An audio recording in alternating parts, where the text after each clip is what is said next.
हाँ भाई, तो हम लोगों ने जो लास्ट क्वाड्रिलेटरल पढ़े थे वो कौन से थे? रेक्टेंगल। एक तो आपने पढ़ा था स्क्वायर। रेक्टेंगल। क्वाड्रिलेटरल क्या होता है मयंक? Four side. बहुत बढ़िया, फोर साइड क्लोज फिगर क्या कहलाता है? क्वाड्रिलेटरल। ठीक है। नेक्स्ट है आपके पास क्वाड्रिलेटरल में आपने स्क्वायर पढ़ लिया। स्क्वायर में, स्क्वायर के बाद आपने रेक्टेंगल। रेक्टेंगल भी पढ़ लिया। स्क्वायर की प्रॉपर्टीज की बात करें तो पहली प्रॉपर्टी क्या थी? All sides all sides are equal. All sides are parallel. बाबू सारी नहीं हो सकती parallel. And opposite sides, opposite sides are parallel. Opposite sides are parallel.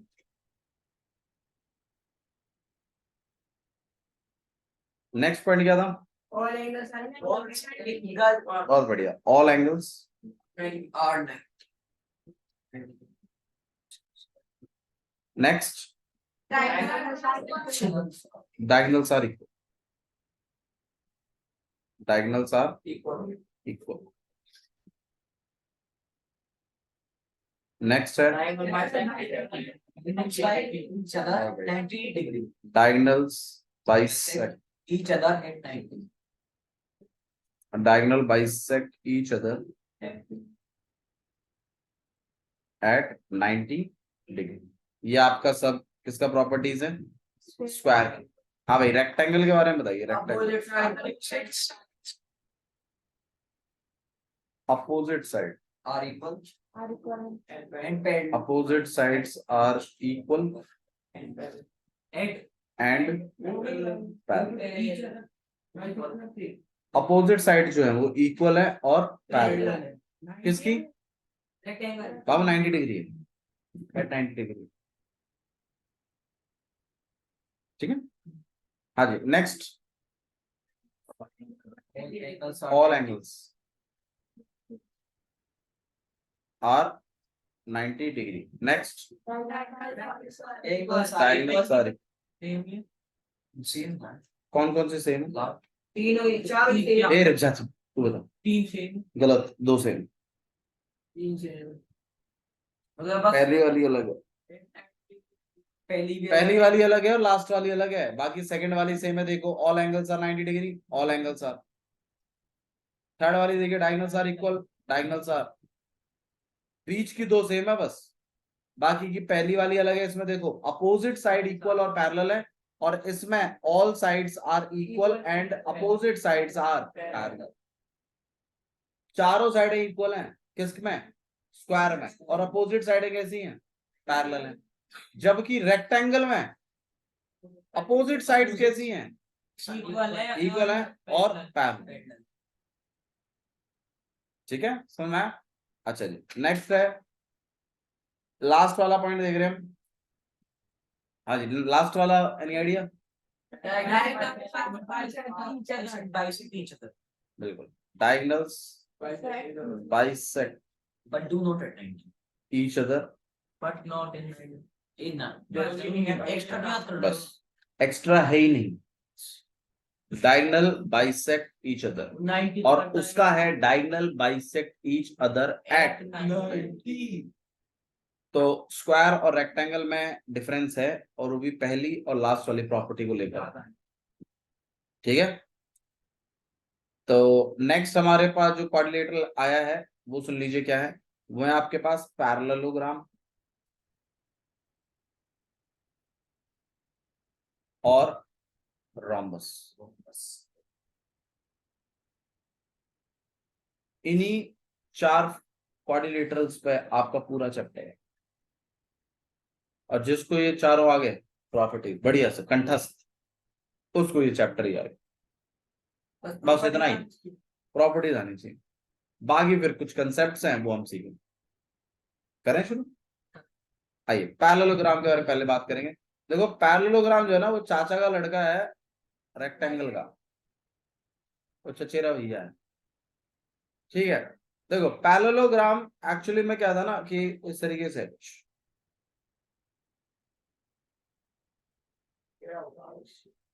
अब पैरेललोग्राम के बारे में ज्यादा सीखो आप, तो पैरेललोग्राम के बारे में तो सारी डिटेल होनी चाहिए तुम्हारे पास।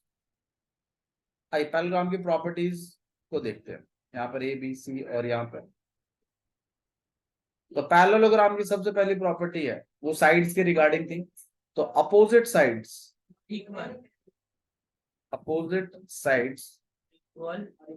Are equal and parallel.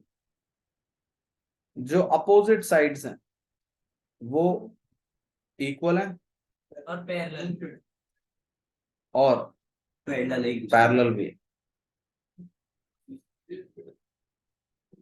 जो अपोजिट साइड्स हैं वो इक्वल भी हैं और पैरेलल है। नेक्स्ट, अच्छा इसमें मैं वो तो लिख देता हूँ इसके हिसाब से। क्या क्या लिखते थे हम लोग? A B equal C D और ए बी पैरेलल, सही है ना? और क्या चीज थी भाई? And B C equal A D and B C parallel ये दो बात है, ठीक है? एक ये है और एक ये है। क्लियर समझिए इस बात को। चलिए दूसरा पॉइंट, एनी सजेशंस? नहीं, पर दूसरा वाला एंगल्स के ऊपर अपोजिट एंगल्स आर इक्वल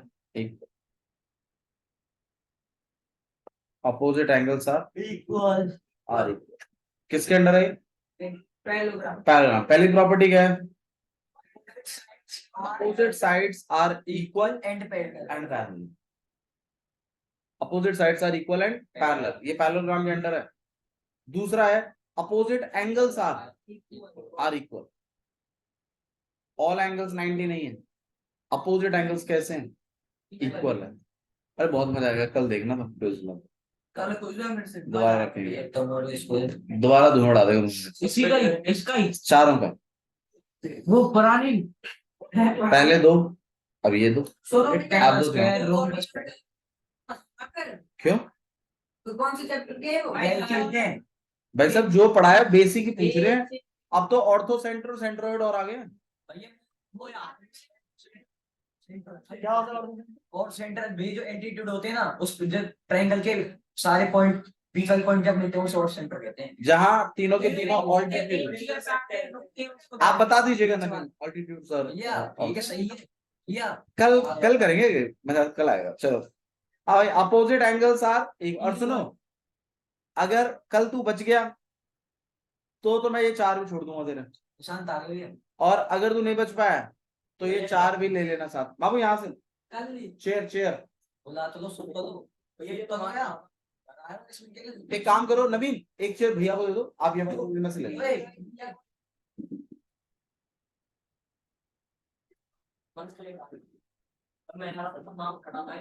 मेरे भाई बाजार से आया। चलिए तो ध्यान दीजिए, अपोजिट एंगल्स आर इक्वल, ठीक है? नेक्स्ट है आपके पास, देखो डायगोनल्स के बारे में इसमें कोई कमेंट नहीं किया है ना, ये नहीं कह रहे कि डायगोनल्स इक्वल हैं, ना वो ये कह रहे हैं कि डायगोनल इक्वल नहीं। नॉट तो वो लिखते ही नहीं है किसी भी उसमें। थर्ड प्रॉपर्टी है कि डायगोनल्स बाइसेक्ट ईच अदर, ना इसमें 90 भी नहीं, डायगोनल बाइसेक्ट करेंगे एक दूसरे को।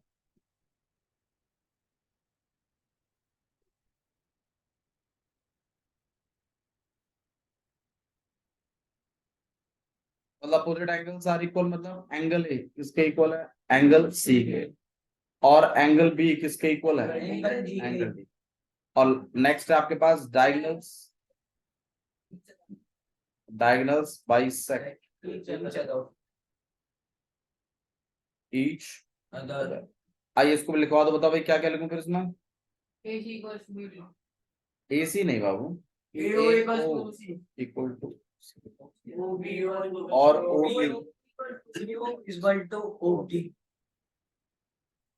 डायगोनल्स एक दूसरे को बराबर हिस्सों में बांट रहे हैं, ये कह रहा है आपकी प्रॉब्लम।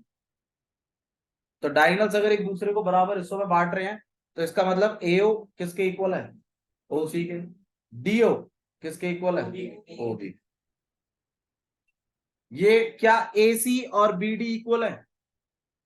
अरे है कि नहीं है? आंसर है ऐसा कुछ पता नहीं है। डायगोनल इक्वल नहीं है, लेकिन डायगोनल एक दूसरे को क्या कर रहे हैं? बाइसेक्ट कर रहे हैं। डायगोनल्स के बारे में वो बात ही नहीं कर रहा, वो तो खाली उनके बाइसेक्शन के बारे में बात कर रहा है। ये बाइसेक्ट हो रहे हैं, एक दूसरे को क्या कर रहे हैं? वो बाइसेक्ट। अब भैया वो 90 पे कर रहे हैं कि नहीं कर रहे, उसके बारे में भी वो कुछ नहीं कर रहा। वो तो खाली क्या कह रहा है कि बाइसेक्ट कर रहे हैं। 90 पे कर जाए तो भला है, ना करे तो भी कोई ऐसी दिक्कत नहीं। और 3 ही प्रॉपर्टी है बस पैरेलल। पहली प्रॉपर्टी क्या है? मैं parallel, opposite sides are equal and parallel. Second property क्या है? हाँ, अपोजिट एंगल्स आर इक्वल। बहुत बढ़िया, opposite angles are equal. Good, देख के तो अच्छा होता है। तो नहीं पवन, थर्ड वाली, डायगोनल बाइसेक्ट। छोटी नहीं है। अच्छा, डायगोनल बाइसेक्ट ईच अदर। और कौन से कोऑर्डिनेट में था? एक रेक्टेंगल में था और एक पैरेलल, स्क्वायर में नहीं था। एट 90 था, एट 90 था। मैं पूछ रहा हूँ डायगोनल बाइसेक्ट ईच अदर सिर्फ किस में था? रेक्टेंगल में और पैरेलल में। ध्यान रखेंगे इस बात को, ठीक है? पूछेंगे बाबू, पूछेंगे, डोंट वरी। कल तो तेरे मैं परेड करा दूं तेरी पूरी। अगर कल तू बिना पढ़े आया ना बेटा, देखिए रोम्बस। हाँ बाबू, हाँ ऑल द बेस्ट, बताओ दिया कितने, जब पेपर दे के आओगे तब पढ़ लेना। रोम्बस देखिए, रोम्बस देखो बेसिकली दोनों शेप्स में आप रोम्बस को देख लीजिए। स्क्वायर को जब हल्की सी लात पड़ती है तो वो थोड़ा सा टेढ़ा हो जाता है, और ऐसा भी होता है रोम्बस दिखने में, ठीक है? ऊपर से आपने इसको थोड़ा सा बेंड कर दिया, पहले स्क्वायर इस तरीके का होता था और आपने इसको बेंड कर दिया तो ये ऐसा हो गया, ठीक है? तो नेक्स्ट, स्क्वायर इस तरीके का भी बनाते हैं टीचर्स, ये भी रोम्बस है, काजू कतली शेप। अब इसी को, अब आप कुछ सोचिए ना, इसको अगर मैं इस साइड कर दूं तो ये बिल्कुल ऐसे ही तो हो जाएगा। ऐसे देखे तो मतलब ऐसे करके मैं ऐसे थोड़ा सा और कर दूं तो ये कोना अगर मैं ऊपर ले आऊं तो ये बिल्कुल इसी शेप में है, टेढ़ा कर दे। ठीक है? तो आप प्लीज थोड़ा सा करोगे और आप दोनों शेप्स को जानिए। तो रोम्बस कहता है कि भाई ये किसका रिलेटिव है? भाई स्क्वायर। तो इसकी भी चारों साइड आपस में कैसे इक्वल, और अपोजिट साइड पैरेललोग्राम मतलब उसका है रेक्टेंगल। रेक्टेंगल का, और ये स्क्वायर का है। तो पहली प्रॉपर्टी क्या कहती है? Opposite sides are equal and parallel. All sides Are equal and parallel. all sides are equal and opposite sides are Parallel.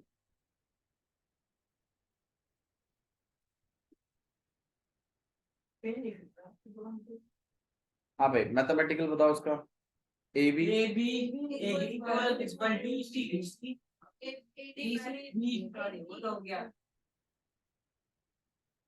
सही है ना? A B, B C, C D, A D, चारों आपस में कैसे हैं? ये क्या इक्वल।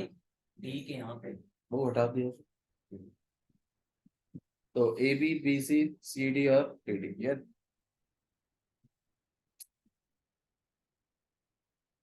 मैंने टोक दिया ना, मैं मतलब मैं कभी आज तक इरेजर यूज किया नहीं है इस पर, बट चलो। वाह, अच्छा रेजर है इसमें, बिना आफ्टर आप बिना रिवर्स करते देख वो इजी टाइम फिर से। अरे भैया कैटलॉग डिजाइन बना रहे हो, पहली बार यूज करिए। हाँ मतलब मैं कभी इरेजर यूज करता नहीं, ऑल पहले ठीक है? तो इतना रो क्यों रहा है? एक आना और शक्ल सी ऐसी, शक्ल ही ऐसी। चलो ध्यान दो भाई, तो A B, B C, C D चारों आपस में कैसे है? इक्वल इक्वल इक्वल है। और अपोजिट साइड कैसी है? ए बी पैरेलल है सी डी के, और बी सी पैरेलल है ए डी। सही है ना? हाँ ठीक है प्रीत, वेरी नाइस। नेक्स्ट वाला बताइए, next property, any idea?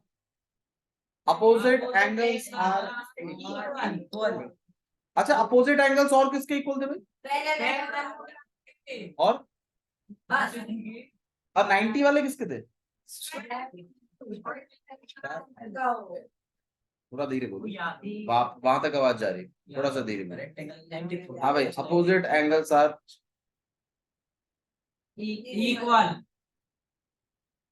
Opposite angles equal, आज equal angle A, angle angle C के,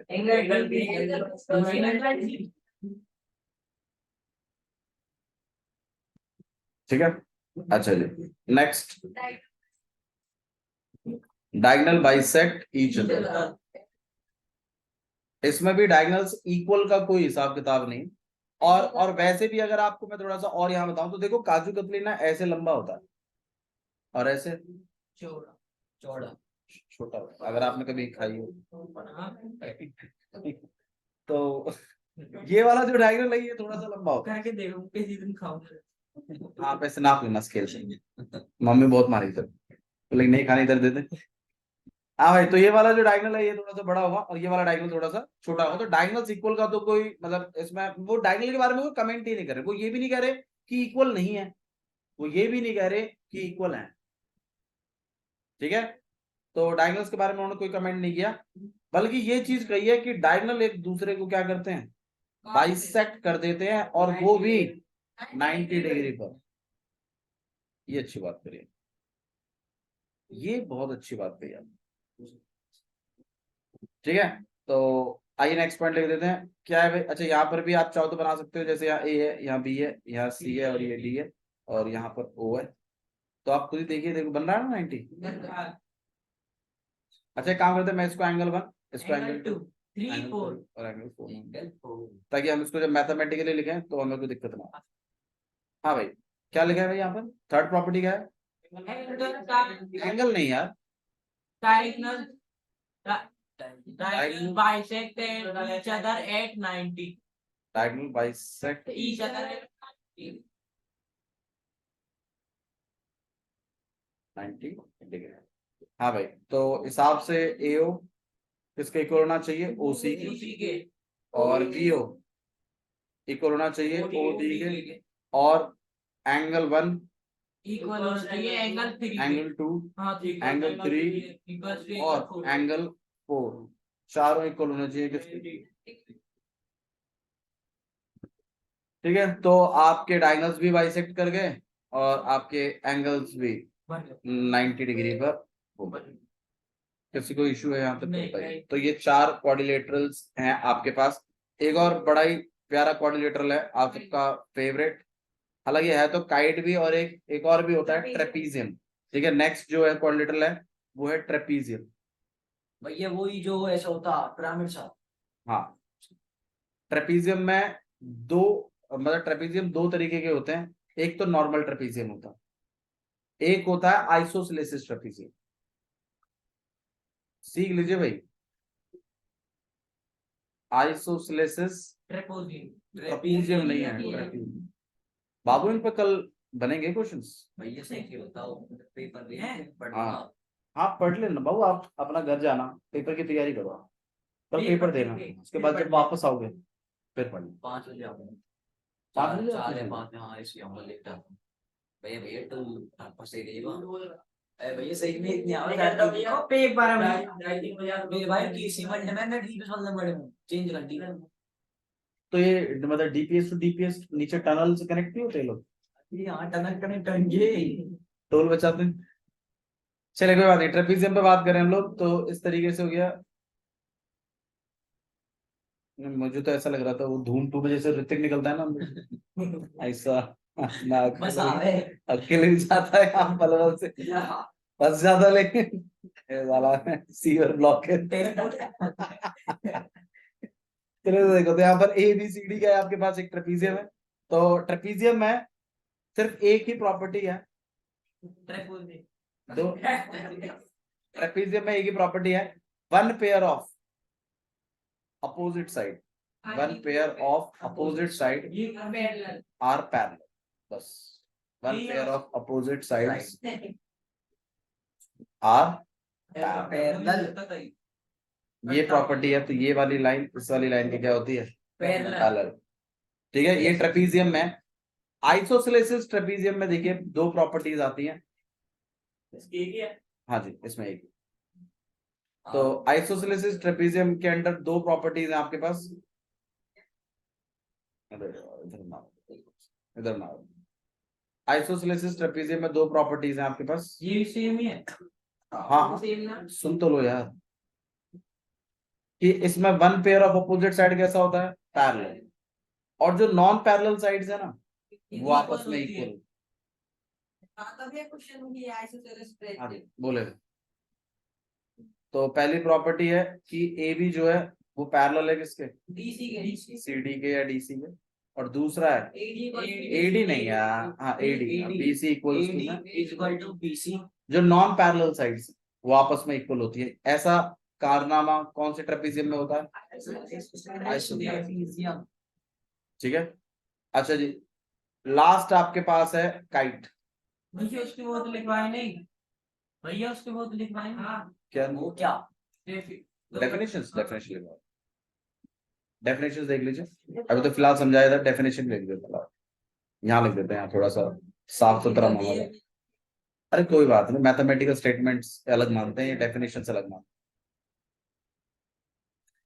हाँ भाई, क्या लिखे पहली प्रॉपर्टी बताओ? Angle, all angles are all angles are opposite. One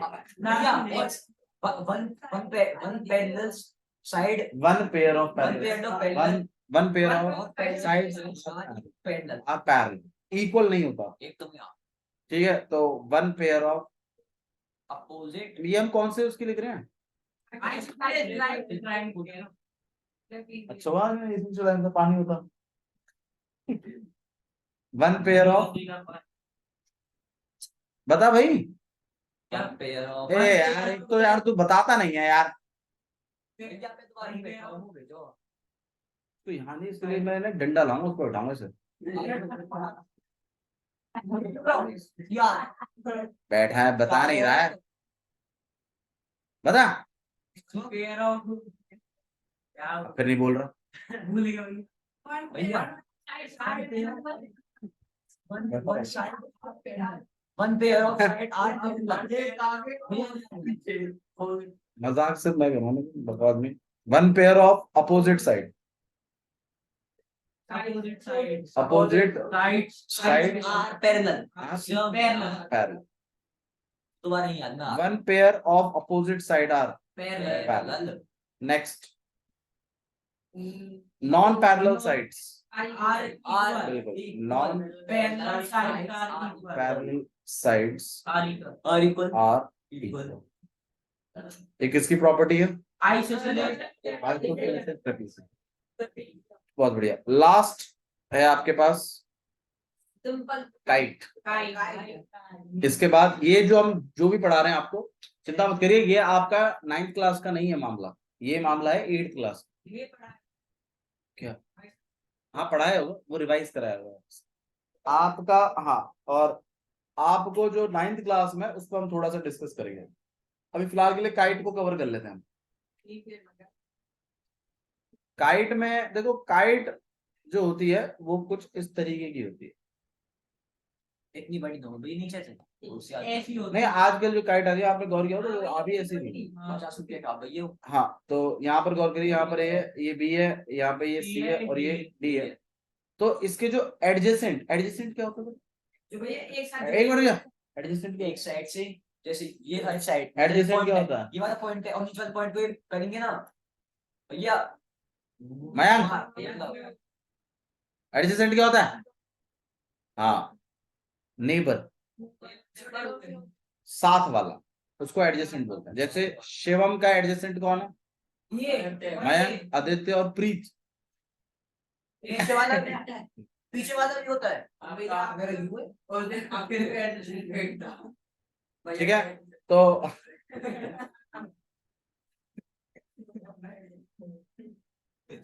adjacent जैसे मतलब ठीक है, कि ना एडजेसेंट क्या होता है? समझ गए, समझ ठीक है भाई, तो एडजेसेंट। अच्छा, अब एबी का एडजेसेंट कौन है? बीसी और एबी का पूरा पूछ रहा हूँ मैं, ए पॉइंट का नहीं पूछ रहा हूँ। एबी का एडजेसेंट, एबी का पड़ोसी कौन कौन है? एक तो बीसी है और एक, हाँ जी। तो काइट कहती है कि one pair of adjacent sides are equal. इसमें पैरेलल का भी कोई हिसाब नहीं होता, सिर्फ इक्वल की बात होती है। भैया उस वन पेयर में ये भी दो भाई वन पेयर होगा और दूसरा वाला नहीं, ठीक है एक्चुअली, और ये वाला इसके इक्वल होगा। भैया बीच में होता तो उसके सारे पड़ोसी, यार तू पड़ोसी पेट का पड़ा है ना, आगे बढ़ गया मामले को। फिर तो ठीक है, आगे को तो आप यहाँ पे लिखोगे, प्लीज यहाँ ध्यान दीजिए। तो आप लिखोगे कि इसमें जो एडजेसेंट पेयर्स होते हैं ना वो इक्वल होते हैं, या फिर आप यहाँ लिख सकते हो two adjacent pairs, two adjacent pairs of sides are equal. Are equal. ठीक है, और एक और होता है कि डायगोनल्स जो होते हैं बाइसेक्ट नहीं करते, वो इंटरसेक्ट करते हैं। 90 आप खुद ही देख लीजिए, बाइसेक्ट कर ही नहीं रहते। ये देखो ये इतना सा है और ये देखो ये कितना बड़ा है। हाँ बहुत बड़ा है भैया। ठीक है, तो आप यहाँ पे लिखेंगे बताओ तुम डायगोनल्स,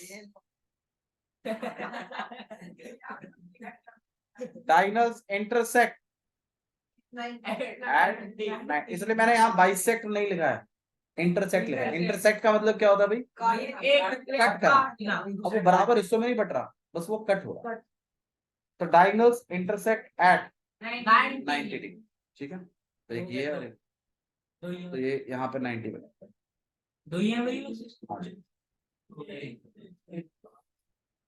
और तो नहीं है। नहीं, अब इससे 10th अभी 9th क्लास वाला पढ़ लेंगे उसका लिख। तो आपका ए बी किसके इक्वल है? एडी के। और क्या याद करके आएंगे कल? डीसी ये याद करके आने हैं। भैया मेरी बता दो, मैं 5 घर एंगल 1, एंगल 2, एंगल 3 और एंगल 4 चारों 90 के। 90 के। ठीक है, तो आपके पास टोटल जो नंबर ऑफ क्वाड्रिलेटरल्स हैं, सबसे पहला कौन सा था भाई? स्क्वायर। दूसरा है रेक्टेंगल, फिर है पैरेलल होगा, नेक्स्ट है आपके पास रोम्बस, फिर ट्रेपीजियम। हाँ आइसोसेलेस ट्रेपीजियम, लेकिन वो ट्रेपीजियम का पार्ट है। नेक्स्ट है आपके पास कर्व। ठीक है, तो ये आपके पास टोटल है आपके पास क्वाड्रिलेटरल्स। ठीक है, हाँ हाँ बस ठीक है। तो उसी का पार्ट। अब मेरी बात सुनिए, अब एक बात और सुन लीजिए कि देखो एक इंपॉर्टेंट थ्योरम है, very important, 10th exam 10th class तक जाइए, थ्योरम गौर करिए। मिड पॉइंट बीच का थ्योरम अच्छी थ्योरम है, एमपीटी थ्योरम से भी फेमस है। जैसे पाइथागोरस थ्योरम पीजीटी से फेमस है, ऐसे मिड पॉइंट थ्योरम एमपीटी से फेमस। ठीक है, एमपीटी मिड पॉइंट थ्योरम। अब थ्योरम सुनिए क्या है। थ्योरम कुछ ऐसी है कि अगर मान लीजिए आपके पास कोई ट्राइंगल है, अगर मान लीजिए आपके पास क्या है, कोई एक ट्राइंगल है, थ्योरम नहीं, कोई ट्राइंगल है आपके पास, और अगर आप किसी भी एक साइड का मिड पॉइंट ले लें, जैसे मान लीजिए ये total let it be 6 centimetre का। अच्छा, मैंने आपको सेंट्रोइड बनाने के लिए बोला था, मैंने कहा था एक ट्राइंगल बनाना, उसके मिड पॉइंट्स बनाना, उसके मिड पॉइंट को वर्टेक्स से ज्वाइन करना, और आप गौर करोगे कि वो सारे के सारे मीडियन एक पॉइंट में मिलेंगे, और वो पॉइंट कहलाएगा सेंट्रोइड। ऐसा आप लोगों ने कुछ किया नहीं, नहीं किया ना? मैंने किया था भैया, आप भी फ्लोट लेकिन आपने बस करवाया था जब हो गए अब मैंने ऐसा कुछ नहीं करवा, उस क्लास में मैंने तो आपसे कहा था कि आप करके लेके आइएगा, क्योंकि वो एक अच्छा एक्सपेरिमेंट था, वो आपको ट्राई करना चाहिए था, आपने किया नहीं, वेरी बैड। ट्राई करेंगे आप सब लोग, ठीक है। भैया ये बता दो मेरे पेपर कैसा ओके, है। और आज ग्रुप पर अपने फोटोज भेजेंगे उसके मुझे। आज सोने से पहले आपको कर देना, और आप मुझे सेंटर्ड बना के दिखाएंगे उसमें। मेरे को नहीं आता बहु वीडियो देखिए भाई, अगर। वीडियो नहीं, कल की फोटो है, कल की भी फोटो भी भेजी आपने, सेंट्रोइड और सेंट्रोइड। चलिए ध्यान दीजिए यहाँ पर, तो ये ए बी सी ट्राइंगल हो गया आपके पास। हाँ, मिड पॉइंट थ्योरम क्या कहती है वो सुन लो, पहले समझ लो, लिख हम लेंगे। मिड पॉइंट थ्योरम कहती है कि एक ट्राइंगल में अगर आप किन्हीं भी दो साइडों के मिड पॉइंट्स को, देखो ये भी आप चाहो तो ट्राई कर सकते हो, सही से बैठो ना। अगर आपके पास एक ट्राइंगल है और अगर आप किसी भी दो साइडों के मिड पॉइंटों को, भाई मान लीजिए टोटल 6 सेंटीमीटर की लाइन है मान लीजिए, तो मिड पॉइंट कहाँ आएगा? 3 पर। 3 पर कहाँ आएगा? 3 और मान लीजिए ये वाली जो लाइन है ये टोटल 9 की है, तो 4.5 पर। वो ये कह रहा है कि एक ट्राइंगल में अगर आप दो साइडों के किनको टच करते हैं, मिड पॉइंट्स, मिड पॉइंट्स को क्या करते हैं आप टच करते हैं, तो वो जो बीच वाली लाइन है जो टच करने पे आई है वो नीचे वाली लाइन के पैरेलल होगी। थर्ड साइड के क्या होगी? वो पैरेलल होगी। समझ में आया? और हाफ होगी और आधी भी होगी। मतलब अगर बाई चांस अगर ये 8 है, बाई चांस मुझे पता नहीं है, तो ये पक्का 100% 4 होगी। बहुत अच्छी थ्योरम है और एक्सपेरिमेंट वाली मामला है पूरा। भाई मतलब कैसे पता यार, देखो आधी होगी, कमाल की बात। तो अगर आपके पास कोई ट्राइंगल है, दोबारा सुन लीजिए, अगर कोई ट्राइंगल है, कैसा भी हो सकता है, आड़ा टेढ़ा कैसे भी,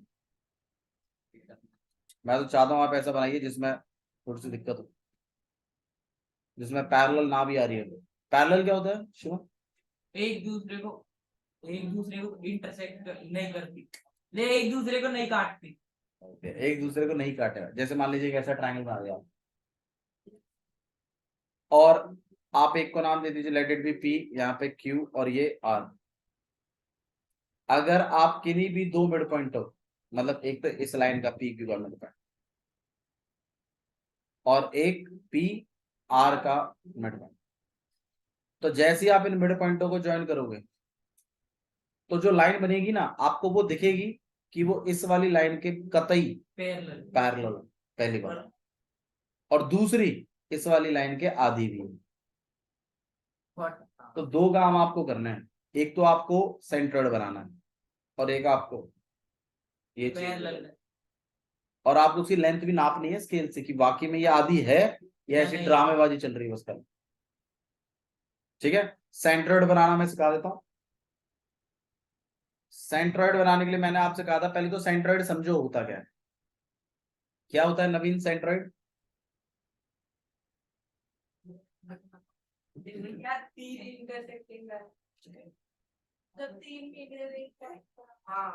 ट्राइंगल एक ऐसा पॉइंट जहां 3 मीडियन इंटरसेक्ट, एक ट्राइंगल के 3 मीडियन इंटरसेक्ट करते हैं, ऐसा पॉइंट कहलाता है सेंट्रोइड। अब मीडियन क्या होता है?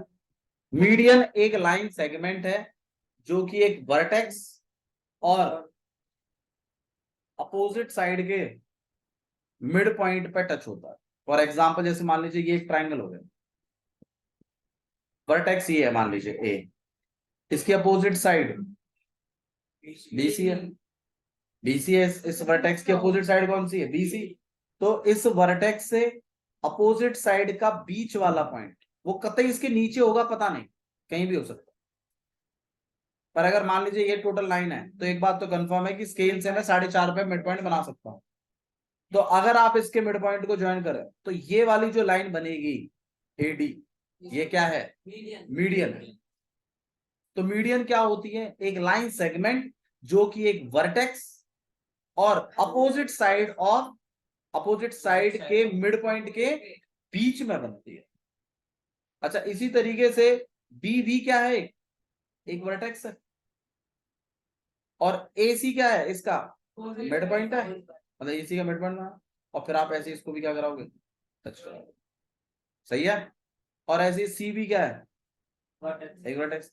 और ए बी का आपको मिड पॉइंट खुद देखना है और जब आप इसको टच कराओगे तो आप अपने आप ही एक चीज गौर करोगे कि ये तीनों लाइन है एक ही पॉइंट पर मिली हैं, मीडियन, तीनों मीडियन एक ही पॉइंट पर मिले हैं, और उस मीडियन, उस पॉइंट को क्या कहते हैं? तो अगर कोई पूछे सेंट्रोइड क्या है, तो it is a intersecting point of all three medians of a triangle. एक ट्राइंगल के तीनों मीडियनों का इंटरसेक्टिंग पॉइंट कहलाता है सेंट्रोइड। और मिड पॉइंट थ्योरम क्या कहती है कि in a triangle if a line segment is drawn between the mid point of two sides, midpoint of the two sides, then the line segment is parallel to the third side and half of it, और उसका क्या होगा साथ ही साथ आधा भी होगा और पैरेलल भी होगा। अब वो दो साइडें कहीं भी हो सकती हैं, ऐसा कुछ नहीं कि वो हमेशा इधर ही होंगी, ठीक है, वो दो साइडें आपके पास कहीं भी हो सकती है। फॉर एग्जाम्पल इस मान लीजिए ये ट्राइंगल,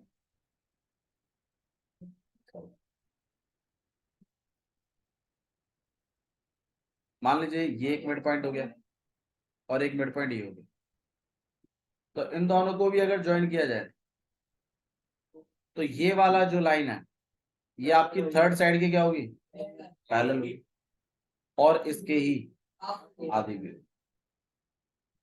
समझ आ रहा है ना? मिड पॉइंट मतलब आपको हर तरफ से देखना है, सिर्फ इधर से ही नहीं, हर जगह से। क्लियर है? समझा? ठीक है। और तो सेंटर क्या होता है भाई? अच्छा, ऑल्टीट्यूड, ऑल्टीट्यूड समझ लीजिए क्या होता है।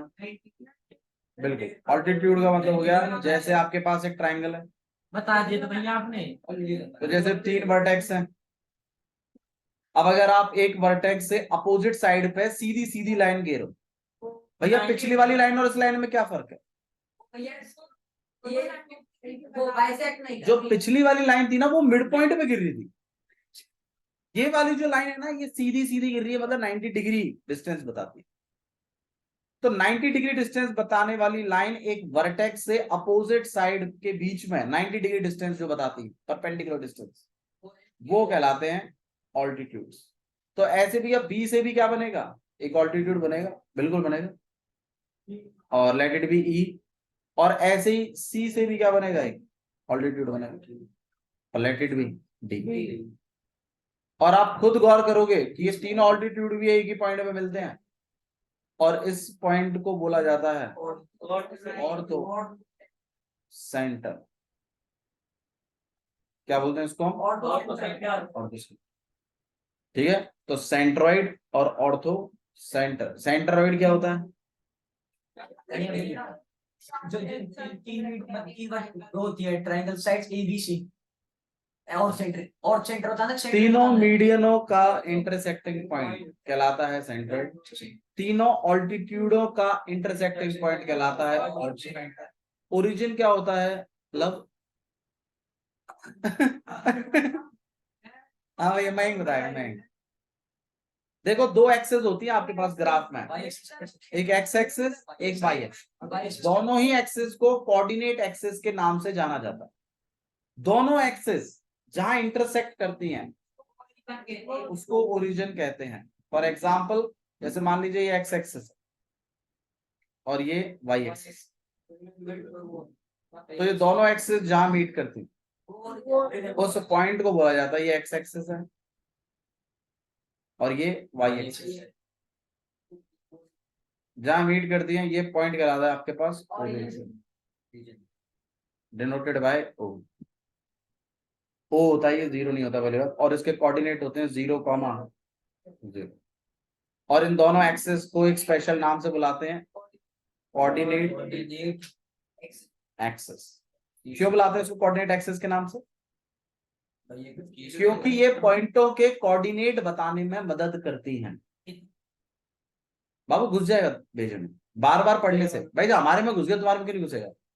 बस फर्क सिर्फ इतना है कि हम बार बार इसी को पढ़ रहे हैं, बार बार पढ़ा रहे हैं, तो आपको हो जाएगा। जब डंडे का डर होगा ना बाबू तो सब घुस जाएगा। तो ठीक है, अब इसमें ऑब्वियस सी बात है एक्स और वाई होते हैं। ये जो एक्स की वैल्यू है इसको स्पेशल नाम दिया गया क्या? एब्सिसा, एब्स और सीसा। ठीक है। और वाई को क्या नाम दिया गया? ऑर्डिनेट। और मिलाकर बनता है ये कोऑर्डिनेट। इसीलिए इन दोनों एक्सेस को क्या नाम दिया गया? कोऑर्डिनेट एक्सेस है। हाँ बहुत बढ़िया। और इस सतह का नाम क्या है? सतह का नाम है